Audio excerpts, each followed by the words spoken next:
जिस गैर आईनी गैर कानूनी तरीके से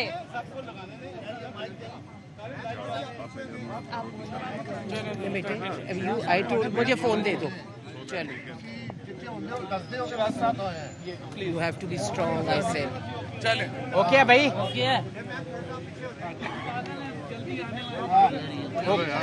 चले चले। ईमान बताएं कि आज हुआ क्या है? जी, पहले तो मैं ये कहूँगी कि मैं डॉक्टर शिरीन मज़ारी की बेटी हूँ। आज उन्हें जिस तरह से गैर आइनी गैर कानूनी तरीके से अगवा किया गया, मैं गिरफ्तारी का लफ्ज़ नहीं इस्तेमाल करूँगी, क्योंकि गिरफ्तारी में जो शख्स गिरफ्तार हो रहा होता है उसके ख़ानदान को उसे बताया जाता है कि वो किस वजह से, किस केस में, किस ऑफेंस के तहत लेकर जा रहे हैं उससे लोग।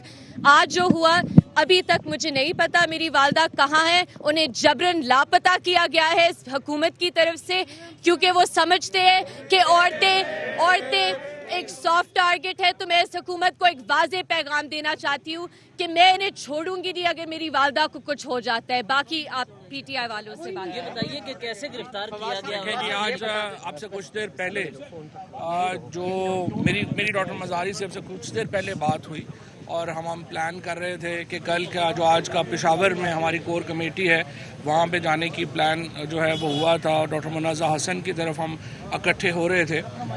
उसके कुछ देर के बाद मुझे जो है वो फ़ोन आया और बताया गया कि बहुत हैवी प्रेजेंस है लोगों की उनके घर के बाहर। और उसके थोड़ी देर के बाद फिर मुझे पता चला कि उनको घर से उठाया गया। एक डॉक्टर मज़ारी जो हैं वो एक सियासी लीडर तो हैं ही हैं और पाकिस्तान की सबसे बड़ी सियासी जमात की टॉप लीडरशिप में उनका शुमार होता है, लेकिन उसके साथ साथ वो एक उस्ताद हैं, एकेडमिशियन हैं। उनका बहुत एहतराम है दुनिया में ह्यूमन राइट्स एक्टिविस्ट के तौर के ऊपर। जो उनकी खिदमात हैं ह्यूमन राइट्स के मिनिस्टर के तौर के ऊपर पाकिस्तान में, वो सब जानते हैं। ह्यूमन राइट्स एक्टिविस्ट के तौर के ऊपर जो उनकी खिदमात हैं, जनरल ज़ियाउल हक के मार्शल लॉ से लेके अब तक उनकी जो जदोजहद है हकूक़ इंसानी के लिए, आज़ादी के लिए, वो एक रिकॉर्ड का हिस्सा है।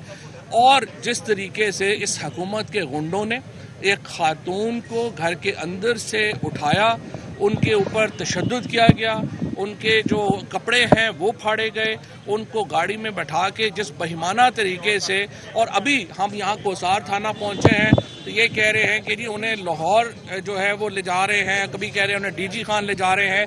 और ईमान ने बिल्कुल दुरुस्त कहा, इसको आप गिरफ्तारी नहीं, इसको अगवा कहेंगे।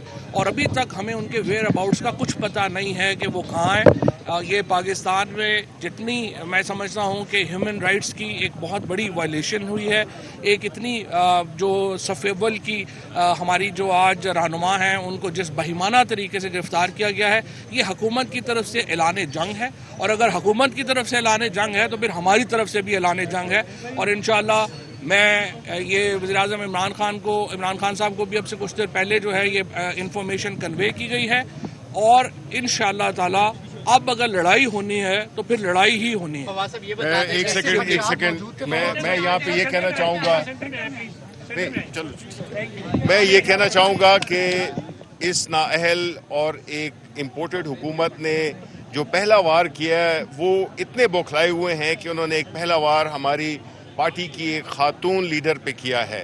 इससे ज़ाहिर होता है कि ये कितने हवास बाख्ता हो गए हैं। और इस किस्म की हरकतों करके, जिसमें कि डॉक्टर शिरीन मज़ारी जो कि हमारी पार्टी की, और जिस तरह फवाद ने बिल्कुल दुरुस्त कहा कि वो हमारे मुल्क की एक सरमाया है, उनका जो रोल रहा है ह्यूमन राइट्स में, और जिस बेईमाना तरीके से उनको घर घसीट कर और अगवा किया गया है उसकी हम शदीद मज़म्मत करते हैं। और हमारी पार्टी इंशाल्लाह इस पे अपना लाहेमल थोड़ी ही देर में बना के और आवाम के साथ शेयर करेगी। हाई कोर्ट से रुजू कर रहे हैं फवाद साहब इस मामले पर, हाई कोर्ट से और ये बताएं कि ये आपको ऐसे खदशात मौजूद थे कि गिरफ्तारियां होंगी और ये तहरीक शुरू हुई है, क्या ये पहली गिरफ्तारी हम इसको कह सकते हैं? देखिए, ये इस तहरीक की सबसे पहली और सबसे बड़ी गिरफ्तारी है, कोई शुबा नहीं है। इसके फ़ौरन अभी जो है हमने अपने लॉयर्स को इंस्ट्रक्ट कर दिया है और वो हेबियस कॉर्पस की जो पटिशन है वो इस्लामाबाद हाई कोर्ट में फ़ाइल कर देंगे।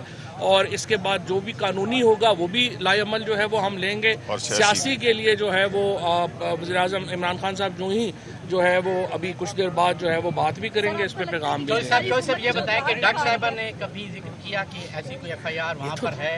कोई एफआईआर, देखिए शिरीन मज़ारी के ऊपर एंटी करप्शन लगाना तो इससे ज़्यादा जुल्म पाकिस्तान में क्या होगा। मतलब जो लोग भी श्री मज़ारी को जानते हैं, डायरेक्ट ले गए। अच्छा फवाद साहब ये बताइए कि ये जो और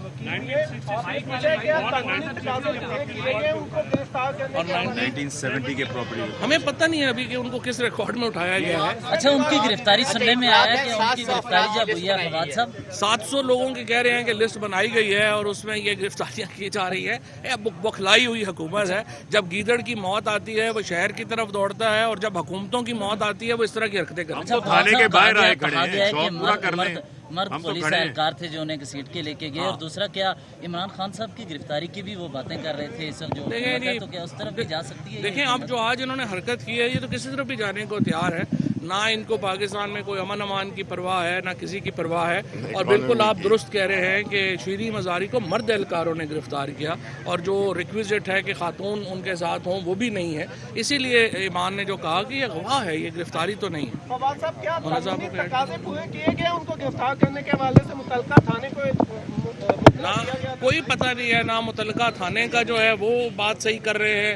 कभी कहते हैं उन्हें डीजी खान ले जाया जा रहा है, कई कह रहे हैं कि उन्हें जो है वो लाहौर ले जाया जा रहा है। किसी को वेयर अबाउट्स का जो है वो इल्म नहीं है। ये बता दें कि ये जो मुकदमा दर्ज हुआ है जिसमें डॉक्टर श्री मज़ारी की गिरफ्तारी हुई है ये 1 अप्रैल रवां साल 1 अप्रैल को दर्ज हुआ है। इसका मतलब है कि ये मुकदमा आपकी हुकूमत के दरमियान में दर्ज हुआ। तो क्या आप इस मुकदमा के इंदराज के हवाले से लाइल्म थे कि आपने पूरी बेल नहीं कराई और आप लोग ये जो मुकदमा जो एंटी करप्शन की आप बात कर रहे हैं, जो मैंने उनके ख़ानदानी ज़राए से पूछा है, ये 1900 डॉक्टर मज़ारी की तारीख पैदाइश 1966 की है। जो रिकॉर्ड की बात कर रहे हैं वो 1970 का है। तो 4 साल की बच्ची जो है उसके ऊपर आप लैंड रिकॉर्ड में लगा देंगे मुकदमा। ये तो इंतहाई जहलाना बात है ना, इसको कौन जो है वो देखेगा। नहीं डॉक्टर मज़ारी नहीं है यहाँ तो नहीं है, कहीं पे भी नहीं है, हमें पता नहीं। पीटीआई के रहनुमा गुफ्तगू कर रहे थे। उनका ये कहना था कि श्री मज़ारी का शुमार बड़ी सियासी जमात की टॉप लीडरशिप में होता है।